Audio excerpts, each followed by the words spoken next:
Alright, so here we have 3 of the new EMAX LS series motors. These are the 2206 size and 3 different KVs. The 2300 KV, 2550 KV, and 2700 KV. So EMAX USA was kind enough to send me all these samples for testing, so really appreciate it. Thank you, EMAX USA, which you can also buy the motors through there. These pretty much cover the whole spectrum of the KV range, starting with the I guess you can call this mid KV 2300, and then onto the I guess this would be kind of like mid-high and high KV. So I guess the low KV would be like 21 to 1900. So they cover kind of like the upper portion of the KV range. So pretty good selection on the KV range for use with 5-inch props. That should cover the whole spectrum pretty much. So you can use them on 4S and 5S. So as usual, they come in these boxes that we've all come to know from EMAX, plastic boxes, and each of the motors has a scratch serial number here, just to make sure that they're authentic. You know, you gotta make sure you get them like this, in this kind of package, because you know there's always fake copies out there. You never know when they somebody might sell you one that's not authentic. So this is how they come: plastic box, and then the nice package, and this serial number that you scratch. So there you go. So all of them have that. So in the box you'll get some stickers, and they come well protected with this foam. They give you screws for 4mm thick arms, and they're even labeled, so that's really nice touch. So you're not guessing which screw to use. Then they give you screws for 3mm thick arms,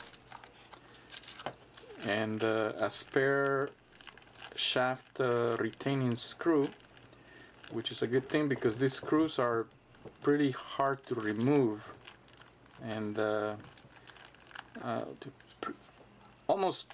almost near impossible to remove without damaging. I found in a couple of motors.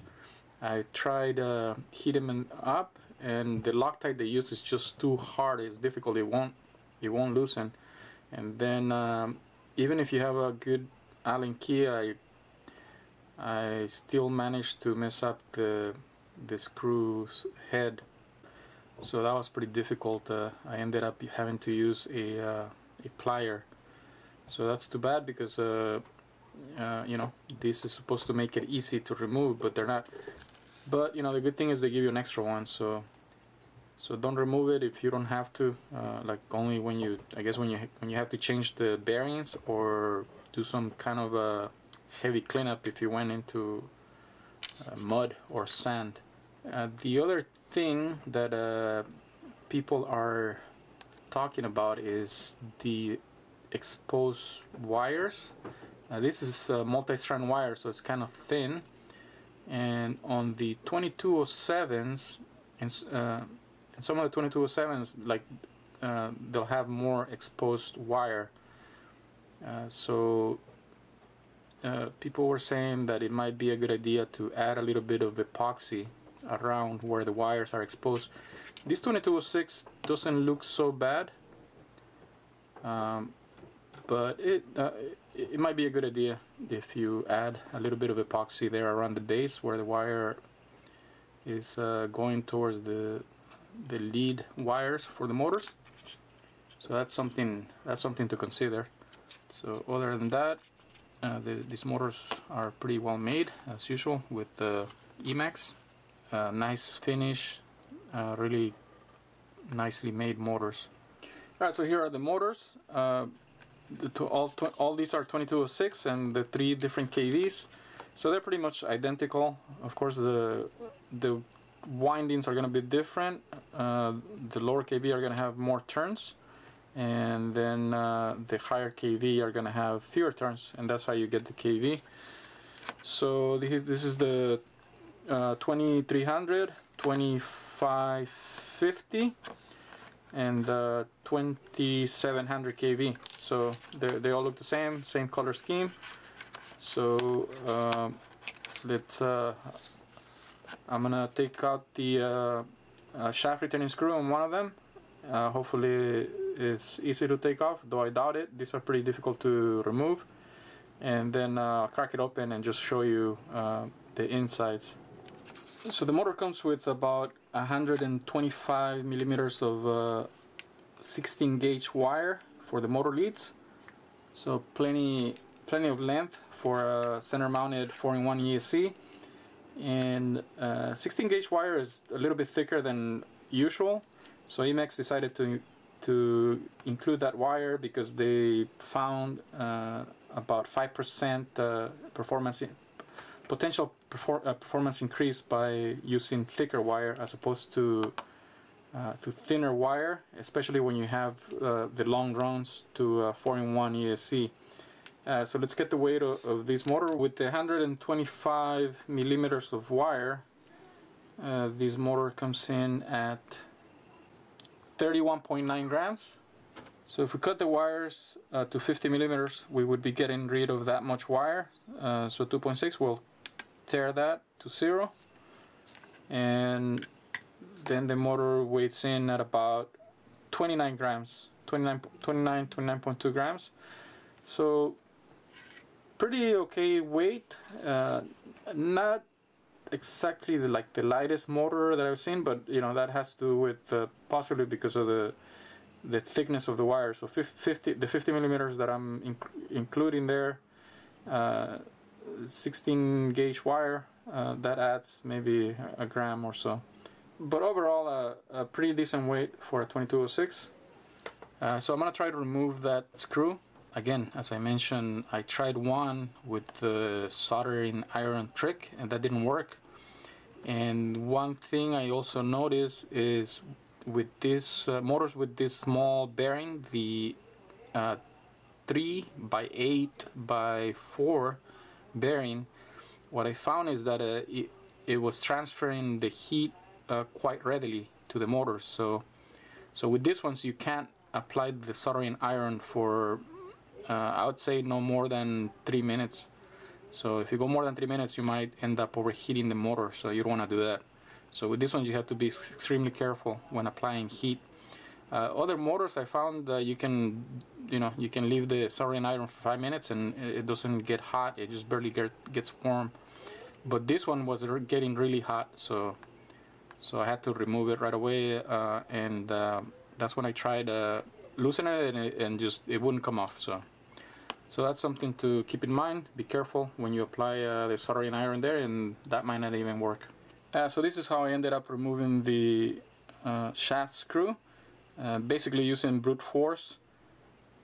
Probably not the best way to do it. I'm sure there's other ways, but I don't have the tools to do so. I've tried everything, as I mentioned, heating it up, using the head screw, pressing down with the key, with the hex driver. Nothing worked. So this kind of works.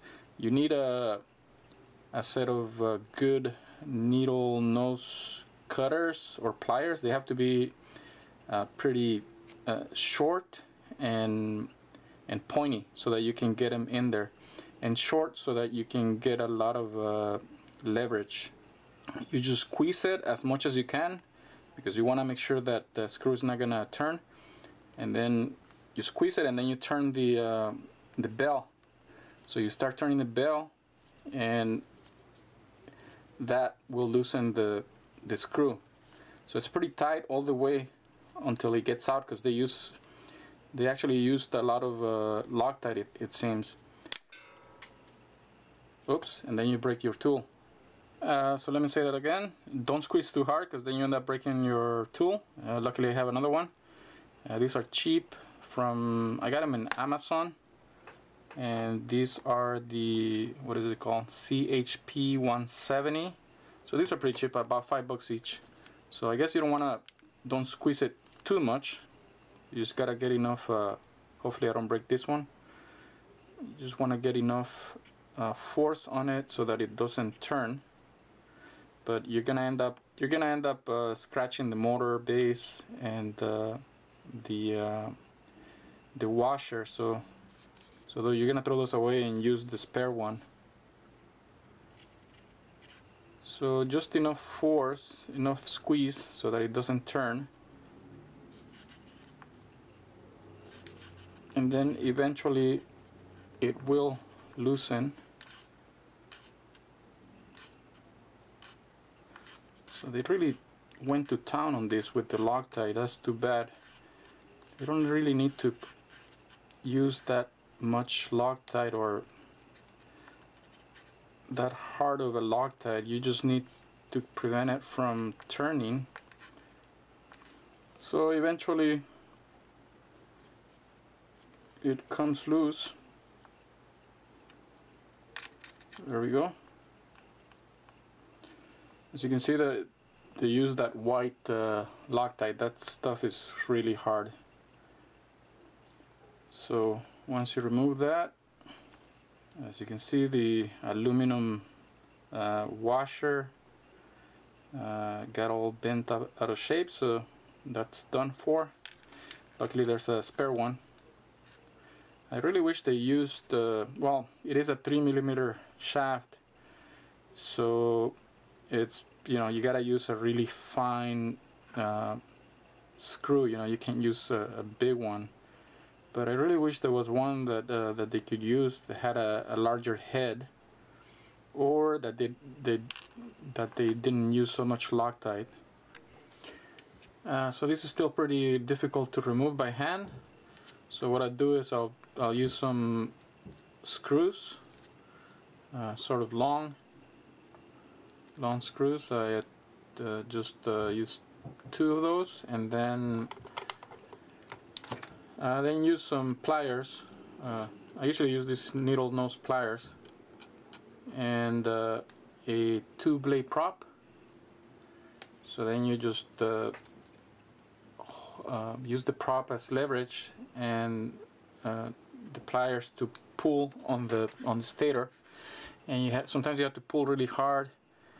Sometimes even like that, even doing that won't come off. So sometimes it still won't come off even when you try to pull it with the propeller and the pliers. So in that case, I'll use a shorter screw, and I'll leave the shaft screw threaded in, but not all the way. So just a little bit. So that, of course, that would be in there. So then with the needle nose pliers, you use that that screw as a pivot point, and then you would press like so. You press on the shaft, the top of the shaft screw like that, and you have to do it really hard sometimes, and then that'll push out the shaft. So you just need to loosen it. So that works sometimes. Of course there's other techniques, but that's what I've used, and you'll end up scratching the base, but it's nothing that bad. So there's that. So here's the motor. Let's put it under the magnifying glass and see what it looks like. Here's a close-up of the stator. As you can see, the bearing is 3x8x4, and the multi-strand wire. And you can see EMAX uses, looks like they use a coat of epoxy on the windings. So nice touch to protect the windings. Though they could have used a little bit of epoxy there. I've heard a couple of people complain that the wires are too exposed, though I still have not seen that they've been damaged on crashes. But But it could happen, you know, if you get a unruly tree, branch, or a wire or something, and then you just happen to hit it at the right spot, you may end up damaging the windings there. So if you're a little bit paranoid about damaging, you could always put a little bit of epoxy there where the wires are exposed, in this, I guess, this area. So that would protect the wires. And let's measure the stator height. Should be 6 millimeters. So yeah, pretty much 6 millimeters. So the laminations are 0.15 millimeter thick, and the bearings, they're NSK brand, so pretty good brand. So they should be durable. And on the base, the mounting pattern is 16 by 16. So they did away with the 19 millimeter spacing. So hopefully that becomes a new standard. A lot of motors are coming out with this 16 by 16 pattern. So that's good. Saves a little bit of weight too. Overall, very nicely made motor. Here's the bell, and as you can see, nice density on the magnets there, and they're nice and arc magnets. It's a nice round circle there. 3 millimeter shaft, and it is just partially hollow there, just where the threads finish. The rest is solid, and it's one of those composite propeller shafts with the integrated aluminum portion that's integrated into the bell, and I guess that's drill, and the steel shaft is inserted through the length of the aluminum shaft right here. So alright, so that's the overview of this motor. So let's get it on the thrust stand and see how it does.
Pretty impressive 1600 grams out of a 5045 prop, 2-blade prop. And as we move on to the tri-blades, easily clearing 1700 with the heavier 5-inch props. So that's quite impressive, and almost 1800 here with this XT5045. Of course, the amps again are climbing up, but they're still pretty manageable, I think. If you multiply this by 0.6 and factor in the dynamic unloading on the props, so this should be okay. I mean, we know that a lot of people use 2700 kV motors on 4S with these aggressive props and no issues, you know, lipos don't explode. So as I always mention, the amps are gonna seem rather high, but in reality, you know, when you fly, these amps are gonna be a lot lower, sometimes even 40% lower. So So you can use these amps and multiply it by 0.65 or 0.6, and that'll get you pretty close to what you expect to see in the air per motor.